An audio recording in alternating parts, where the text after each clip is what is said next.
ಶಿವಣ್ಣವ್ರನ್ನ ಇಟ್ಕೊಂಡು ಈ ಥರದೊಂದು ಪಾತ್ರ ಮಾಡ್ಬೋದು, ಸಿನಿಮಾ ಮಾಡ್ಬೋದು ಅಂದರೆ ಯಾವ ಥರದ ಆ, ರೂಪದಲ್ಲಿ ಕಾಣಿಸೋಕ್ಕೆ ನೀವು ಇಷ್ಟಪಡ್ತೀರಿ ಅಂತ? ಇಲ್ಲ ಶಿವಣ್ಣ ಅವರು ಆಲ್ಮೋಸ್ಟ್ ಇವತ್ತಿಗೆ ಒಂದು 130 ಸಿನಿಮಾಗಳ ಮೇಲೆ ಆಗ್ತಾ ಬಂತು. ಎಲ್ಲ ಥರದ ಪಾತ್ರನೂ ಶಿವಣ್ಣ ಮಾಡಿಬಿಟ್ಟಿದ್ದಾರೆ, ಇಲ್ಲ ಅಂತಲ್ಲ. ಏನು ಅಂತಂದರೆ ಅವ್ರದ್ದು ಬಿಗ್ಗೆಸ್ಟ್ ಅಡ್ವಾಂಟೇಜ್ ಏನು ಅಂದರೆ ಅವರು ಡೈರೆಕ್ಟ್ರಿಗೆ ಬ್ಲೆಂಡ್ ಆಗಿಬಿಡ್ತಾರೆ. ಅವ್ನು ಫಸ್ಟ್ ಟೈಮ್ ಡೈರೆಕ್ಟರಲ್ಲಿ ಅಥವಾ ಬಿಗ್ಗೆಸ್ಟ್ ಡೈರೆಕ್ಟರಲ್ಲಿ ಆ ಡೈರೆಕ್ಟ್ರಿಗೆ ಬ್ಲೆಂಡ್ ಆಗಿಬಿಡ್ತಾರೆ. ಸೊ ಶಿವಣ್ಣನ ಒಂಥರ ಈ ನೀರಿದ್ದಂಗೆ, ನೀವು ಯಾವ ಶೇಪ್ ಹಾಕ್ತೀರೋ ಆ ಶೇಪ್ ತೊಗೊಂಡ್ಬಿಡ್ತಾರೆ. ಹಾಗಾಗಿ ನಾವು ಅದಕ್ಕೆ ಏನು ಪಾತ್ರ ಬೇಕಾದ್ರೂ ಅವ್ರಿಗೆ ಮಾಡಿಸ್ಕೋಬೋದು. ಅವ್ರು ಅಷ್ಟು ಚೆನ್ನಾಗಿ ನೀವು ನೀವು ಸಿಂಪಲ್ಲಾಗಿ ಒಂದು ಸಿನಿಮಾ ಇಡಿ, ಆ್ಯಕ್ಷನ್ ಇಡಿ, ಕಾಮಿಡಿ ಇಡಿ, ಏನಿಟ್ರು ತುಂಬ ಚೆನ್ನಾಗಿ ಹೋಗ್ತಾರೆ ಶಿವಣ್ಣ ಅದಕ್ಕೆ. ಸೊ ಆ ಥರ ಇರೋದ್ರಿಂದ ನಾವು ಏನು ಬೇಕಾದ್ರೂ ಬರ್ಕೋಬೋದು. ಏನು ಅವತ್ತಿನ ಟೈಮ್ ನಮ್ಗೆ ಏನು ಎಕ್ಸೈಟ್ ಆಗುತ್ತೆ ಅಥವಾ ಏನು ಪಾಯಿಂಟ್ ಬರುತ್ತೆ ಅದ್ರ ಮೇಲೆ ಖಂಡಿತವಾಗ್ಲೂ ವರ್ಕ್ ಮಾಡ್ಬೋದು ಶಿವಣ್ಣಗೆ ಅಂತ. ಸರ್, ಇನ್ನು ಸಿನಿಮಾದ ಕಡೆ ಬರೋದಾದರೆ ರಿಯಲ್ ಕತೆ ಅಂತ ಹೇಳಿದ್ರಿ. ಸೊ ಯಾವ ಕಾಲಘಟ್ಟದಲ್ಲಿ ನಡೆಯುತ್ತೆ ಅಂದರೆ 2004 ಸುತ್ತಮುತ್ತ ಅಂತ ಹೇಳೋದಾದ್ರೆ ಆ ಟೈಮಲ್ಲಿ ಇನ್ನೂ ವೀರಪ್ಪನ ಥರದ ಸಂಬಂಧಪಟ್ಟನ್ನು ಓಡಾಡ್ತಿತ್ತು. ಇಲ್ಲೂ ಕೂಡ AK-47 ಎಲ್ಲ ಪ್ರಸ್ತಾಪ ಮಾಡಿದಿರಿ. ಸೊ ಆ ಕತೆಗೆ ಈ ಕತೆಗೆ ಏನಾದ್ರು ಲಿಂಕ್ ಇರುತ್ತಾ ಅಂತ? ಅದೇ ನಾವು 2004 ಹೇಳ್ತಾ ಇದೀವಿ ಅಂತಂದಾಗ there are lot of elements that will come inside that. ನಾವು ಯಾವುದನ್ನು ಇಂಥ ವ್ಯಕ್ತಿ ಇಂಥವ್ರು ಅಂತ ಯಾವುದೂ ಹೇಳ್ತಾ ಇಲ್ಲ, ಬಟ್ ಬ್ಯಾಕ್ ಡ್ರಾಪಲ್ಲಿ ಸುಮಾರು ಆ ಥರ ವಿಷಯಗಳು ಬರ್ಬೋದು ನಿಮ್ಗೆ ಆ ಕಾಲಘಟ್ಟದಲ್ಲಿ ಮಾಡ್ತಿದ್ದೀವಿ ಅಂತಂದಾಗ. ಈಗ ನಾವು ಫಾರ್ ಎಕ್ಸಾಂಪಲ್ ರಿಲಯನ್ಸ್ ಒಂದು ಫೋನ್ ಬಿಟ್ಟಿದ್ರು ಅವಾಗ, 500 ರೂಪಾಯಿಗೆ ಒಂದು ಫೋನ್ ಅಂತ ಮಾಡಿದ್ರು, ಎಲ್ಲರಿಗೂ ಒಂದು ಬಿಟ್ಟು.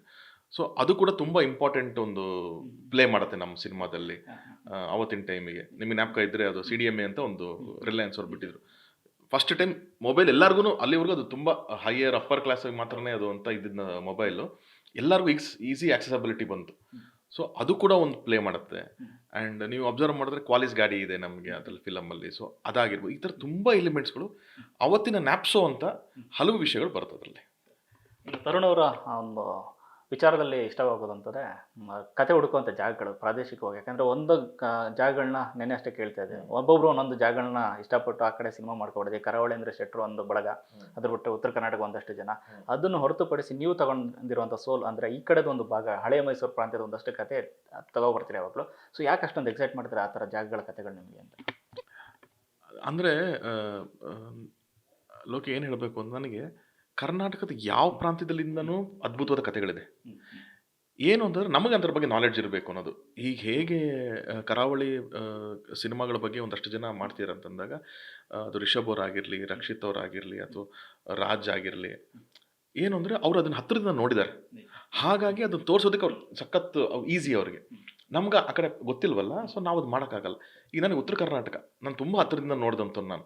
ನೀವು ಅದಕ್ಕೆ ನನ್ನ ಸಿನಿಮಾದಲ್ಲಿ ಯಾವುದೇ ನೋಡಿದ್ರು ಉತ್ತರ ಕನ್ನಡದ ಏನೋ ಒಂದು ಇಟ್ಕೊಂಡ್ಬಂದಿರ್ತೀವಿ. ಒಂದು ಸಾಂಗ್ ಆಗಿರಲಿ, ಒಂದು ಚುಟ್ಟು ಚುಟ್ಟು ಆಗಿರಲಿ, ಕಣ್ಣು ಹೊಡೆಯೋಕ್ಕೆ ಆಗಿತ್ತು, ಅಥವಾ ಚೌಕಾದ ಪ್ರಜ್ವಲ್ ಉತ್ತರ ಕರ್ನಾಟಕ ಭಾಷೆ ಮಾತಾಡ್ತಾ ಇದ್ರು. ಹಾಗೆ ಯಾವುದೋ ಒಂದು ಪಾತ್ರ ಏನೋ ಒಂದು ತೊಗೊಂಡ್ಬರೋದು ನಾನು ಪ್ರಯತ್ನ ಪಡ್ತಾನೆ ಇರ್ತೀನಿ, ಯಾಕಂದ್ರೆ ನಂಗೆ ತುಂಬ ಹತ್ತಿರವಾಗಿರೋವಂತೆ. ಹಾಗೆ ಅದು ಬಿಟ್ಟರೆ ನಮಗೆ ಈ ಮೈಸೂರು, ಹಳೆ ಮೈಸೂರು ಭಾಗ ಎಲ್ಲ ತುಂಬ ಸ್ವಲ್ಪ ಗೊತ್ತಿರುವಂಥದ್ದು. ಆ್ಯಂಡ್ ನನಗೆ ಬಂದಂಥ ನಿರ್ದೇಶಕರು ಇವಾಗ ಹೆಂಗೆ ಪುನೀತ್ ಬಂದರು, ಪುನೀತ್ ಆ ಭಾಗದವನು.